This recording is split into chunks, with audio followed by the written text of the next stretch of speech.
اعوذ باللہ من الشیطان الرجیم بسم اللہ الرحمن الرحیم لبیک اللہم لبیک لبیک لا شریک لک لبیک ان الحمد والنعمت لک والملک لا شریک لک۔ اے اللہ کریم، اے غفور الرحیم، تمام تعریفیں تیرے لیے ہیں۔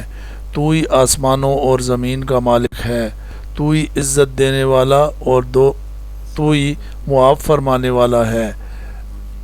ہم تیرے گناہ گار بندے تیرے دربار میں حاضر ہیں، ہمارے دل ٹوٹے ہوئے ہیں، آنکھیں اشکبار ہیں اور زبانیں تیری رحمت کی طلبگار ہیں۔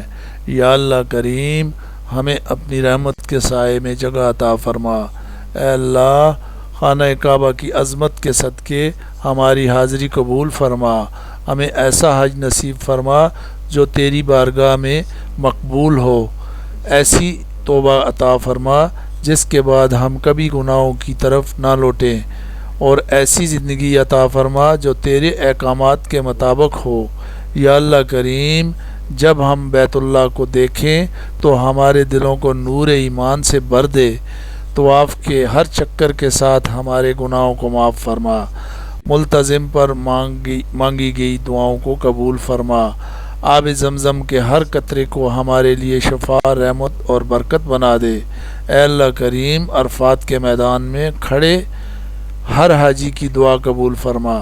جو آج تیرے سامنے اٹھے ہیں انہیں خالی واپس نہ لوٹا۔ جو آنکھیں تیرے خوف سے رو رہی ہیں انہیں جہنم کی آگ پر حرام فرما۔ یا اللہ کریم، جو دل تیرے محبت میں دھڑک رہے ہیں انہیں کبھی اپنی رحمت سے دور نہ فرما۔ یا اللہ کریم، ہمارے زندگی کے تمام گناہ معاف فرما، چھپے ہوئے گناہ بھی معاف فرما اور ظاہر گناہ بھی معاف فرما۔ جو گناہ ہم بھول چکے ہیں وہ بھی معاف فرما، اپنی رحمت سے معاف فرما۔ مولا کریم، ہمیں پاک صاف فرما دے جیسے آج ہی ماں کے پیٹ سے پیدا ہوئے ہوں۔ اے اللہ کریم، ہمیں دنیا کی آزمائشوں میں صبر عطا فرما، نعمتوں پر شکر ادا کرنے کی توفیق عطا فرما، مصیبتوں میں ثابت قدمی عطا فرما، اور ہر حال میں تیرا ذکر کرنے والا دل عطا فرما۔ یا اللہ کریم، ہمارے والدین پر بے شمار رحمتیں نازل فرما، اور اگر زندہ ہیں تو انہیں صحت، ایمان، برکت اور لمبی عمر عطا فرما۔ اگر وہ دنیا سے جا چکے ہیں تو ان کی قبروں کو نور سے بھر دے، ان کے درجات بلند فرما اور جنت الفردوس میں اعلیٰ مقام عطا فرما۔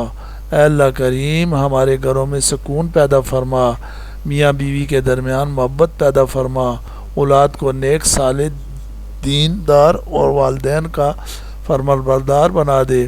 یا اللہ کریم، ہمیں حلال رزق عطا فرما اور رزق میں برکت عطا فرما۔ یا اللہ، جو بیمار ہیں انہیں کامل شفا عطا فرما، جو بے روزگار ہیں انہیں عزت والا رزق عطا فرما، جو قرض میں ہیں ان کے قرض ادا فرما، جو پریشان حال ہیں ان کے دلوں کو سکون عطا فرما، جو بے اولاد ہیں انہیں نیک اولاد عطا فرما۔ یا اللہ کریم، امت مسلمہ کے حال پر رحم فرما، جہاں کہیں مسلمان ظلم و ستم کا شکار ہیں ان کی مدد فرما۔ یا اللہ